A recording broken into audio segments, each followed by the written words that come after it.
দ্বিপক্ষীয় সিরিজ এবং বিশ্বকাপে অংশ নিতে প্রায় ২৬ ঘন্টার ভ্রমণ শেষে যুক্তরাষ্ট্রে পৌঁছেছে বাংলাদেশ জাতীয় ক্রিকেট দল।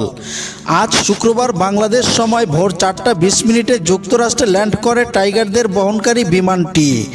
টেক্সাসের হিউস্টনের জর্জ বুশ ইন্টারন্যাশনাল এয়ারপোর্টে ল্যান্ড করে বাংলাদেশ দল। বিশ্বকাপের মেগা আসর শুরুর আগে এই শহরেই স্বাগতিক যুক্তরাষ্ট্রের সঙ্গে ৩ ম্যাচের টি-20 সিরিজ খেলবে বাংলাদেশ। মূলত বিশ্বকাপের আগে ইউএসের কন্ডিশনের সঙ্গে মানিয়ে নিতে সিরিজ খেলতে এসেছে টাইগাররা।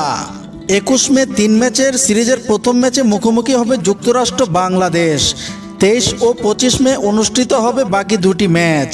এরপর বিশ্বকাপের প্রস্তুতি ম্যাচ হিসাবে অংশ নেবে বাংলাদেশ দল।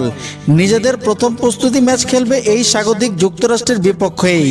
আগামী ২৮ মে টেক্সাসে হবে সেই ম্যাচটি। দ্বিতীয় প্রস্তুতি ম্যাচে ১ জুন ভারতের বিপক্ষে খেলবে বাংলাদেশ। যদিও এই দুই ম্যাচের ভেন্যু এখন পর্যন্ত নিশ্চিত করেনি আইসিসি। এরপর ২৮ জুন শ্রীলঙ্কার বিপক্ষে ম্যাচ দিয়ে শুরু হবে বাংলাদেশের বিশ্বকাপ mission. S A Arman, Anas cricket BD.